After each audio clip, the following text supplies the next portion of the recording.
Hello, my name's Diane Simmons and I'm thrilled to have the opportunity to share with you a couple of flashes from my new novella in Flash called A Tricky Dance, which was published by Alien Buddha on the 7th of January.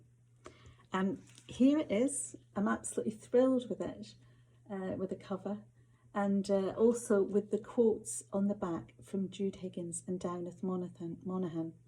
The artwork is by Stephen Davis, and I also had a lot of help in designing the cover from Ali Leva, so thank you. Thank you, everybody.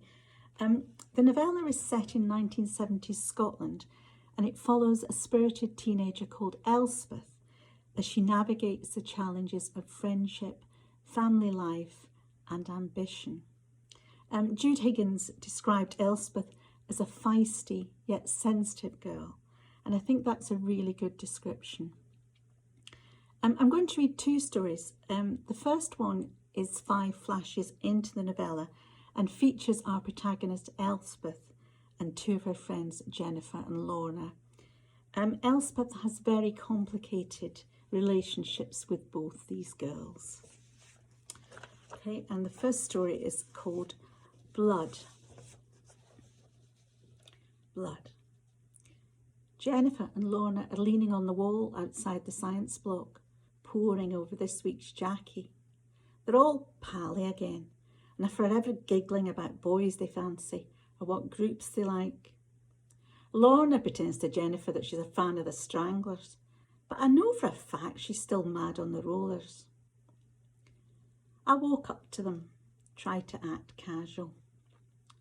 My mum's had the top of her toes cut off, I say. Jennifer looks up, sneers. Aye, right. I give her a wee stare. She has. They chop the top bits off, cut out the middle, then put the tops back on. That's why I had school dinners last week. Prove it, Lorna says. In the morning, Jennifer and Lorna are waiting for me by the school gates. Have you got your mum's toes in your that bag? Jennifer asks, and they both giggle. I reach into my school bag and they step back. I pull out 2 long needles. The doctors put these through my mum's toes when they took the tops off, I say, to stop them collapsing. Jennifer walks back towards me and peers at them, but Lorna screams and legs it into the playground. What's wrong with you? Jennifer shouts over to her. There's not even any blood on them.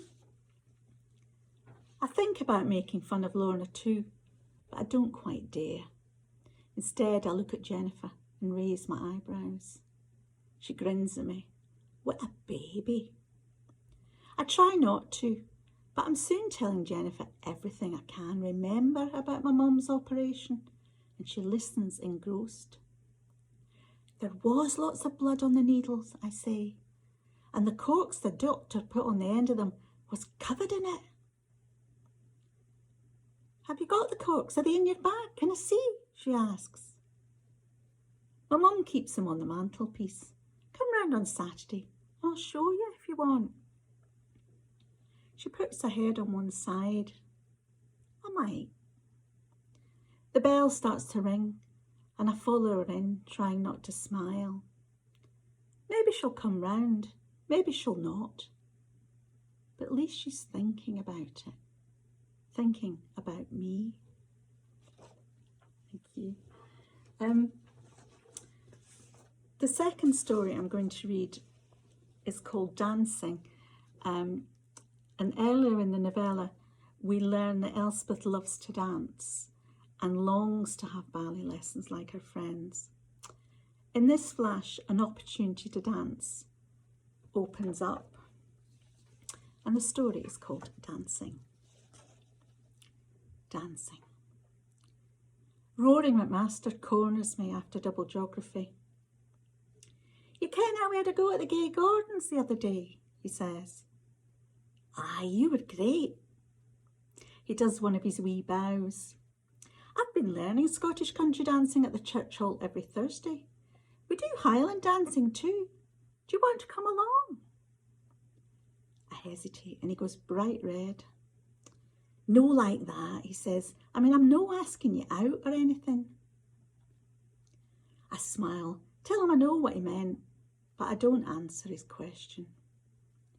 I'm fed up having to make excuses for not doing things. And this is dancing. I bloody love dancing.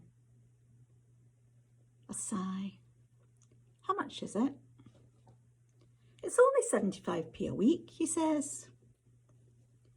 I can't imagine thinking 75p is nothing. I get £3 for doing my paper round and I have to pay for everything out of that.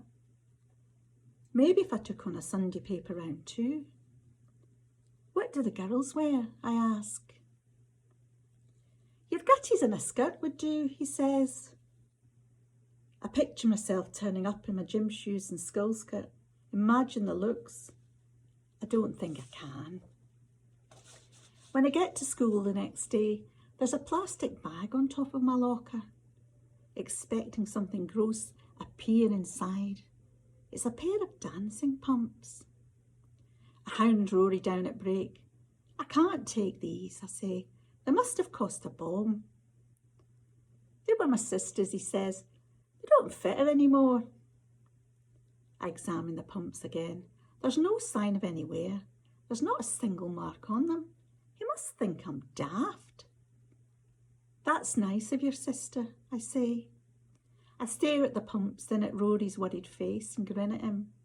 See you there on Thursday, I say. 7 o'clock, he says, and grins back. Thank you.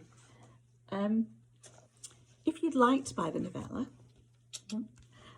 it's available from Amazon, or I've signed author copies, the details of which are on my website, which is dianesimmons.co.uk. Thank you very much for listening, and thank you to everybody who helped bring this novella to fruition. Thank you. Bye-bye.